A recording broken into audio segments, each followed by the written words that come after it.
បាទគ្រប់ជំរាបសួរពុកម៉ែបងប្អូនបាទពុកម៉ែបងប្អូនតែងតែស្វែងរកបាទប្រភេទរថយន្តមួយទឹកបាទចង់បានរថយន្តតម្លៃធូរបាទពុនផ្លូវតិចបាទស៊ីសាំងតិចបាទថ្ងៃនេះខ្ញុំបាទនេះសំណាក់ម៉ែបងណាបាទណែនាំបងប្អូនបាទប្រភេទ Honda Civic ម៉ែបងណាបាទប្រភេទឡានខ្ពស់ហើយស៊ីសាំងតិចហើយពុនផ្លូវតិចទៀតម៉ែបងប្អូនបាទពុកម៉ែបងប្អូនបាទថ្ងៃនេះថតជារួមបាទឡានប្រភេទ Honda Civic ម៉ែបងណាបាទមានពណ៌ទឹកប្រាក់មានពណ៌ខ្មៅពណ៌ស្លែកម៉ែបងណាបាទពណ៌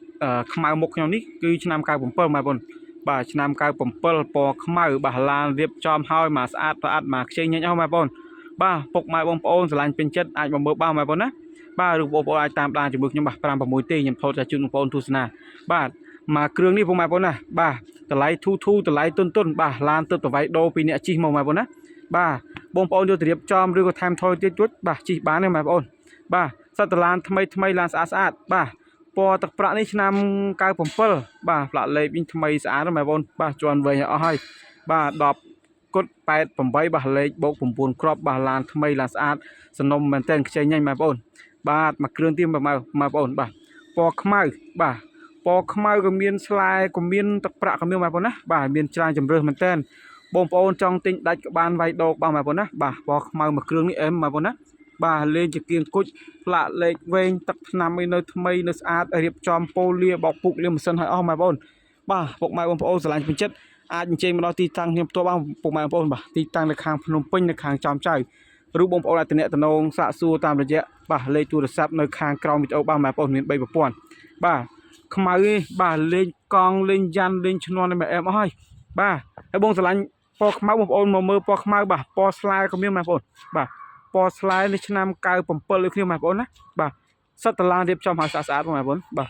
ផ្លាកលេខវែងបាទលេងជាគៀងគុជបាទមកខ្ចីមកស្អាតអស់ម៉ែបងប្អូនបាទមកខ្ចីមកស្អាតអស់លេងយ៉ាន់ជាគៀងគុជអស់ម៉ែបងប្អូនបាទបងប្អូនចង់ទិញដាច់ក៏បានវាយដោក៏បានម៉ែបងប្អូនណាបាទចង់ទិញដាច់ក៏បានវាយដោក៏បានឥឡូវខ្ញុំនឹងថតបាទនៅមួយគ្រឿងទៀតម៉ែបងប្អូនបាទខាងនេះមួយគ្រឿងទៀតម៉ែបងប្អូនបាទ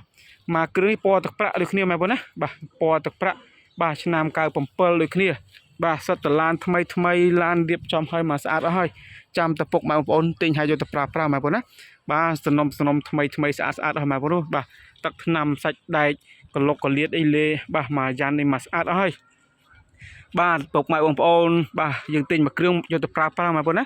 បាទរដូវនេះរដូវភ្លៀងម៉ែបងប្អូនបាទមានឡានមួយគ្រឿងយកទៅប្រើប្រាស់ទឹកបាទវា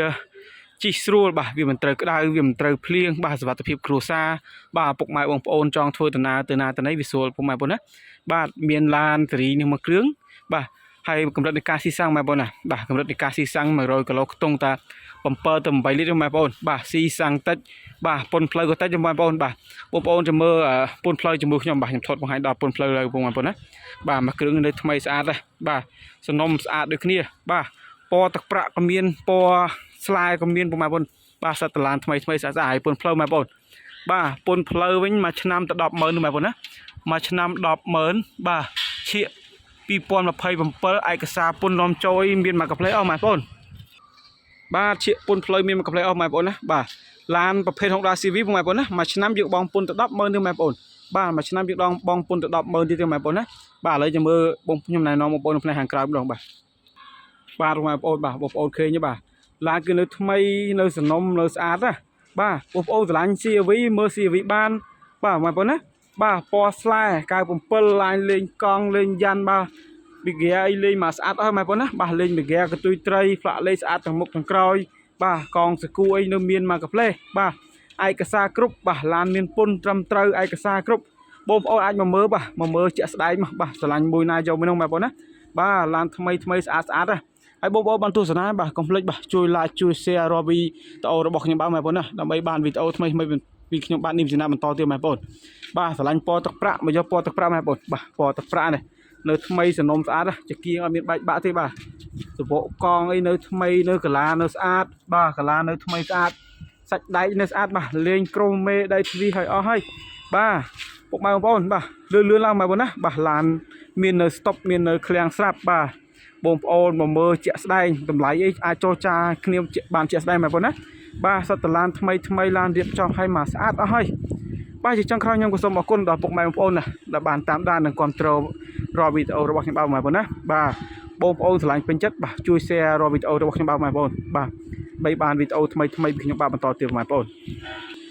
បាទជាចុងក្រោយខ្ញុំគ្មានពាក្យពេចន៍អ្វីនឹងរៀបរាប់ប្រាប់បងប្អូននេះទេបាទមានតែពាក្យពេចន៍ថាអរគុណដល់ពុកម៉ែបងប្អូនដែលបានតាមដាននិងគាំទ្របាទរាល់វីដេអូរបស់ខ្ញុំបាទបងប្អូនណាបាទសូមអរគុណសូមជម្រាបលាពុកម៉ែបងប្អូនទាំងអស់គ្នា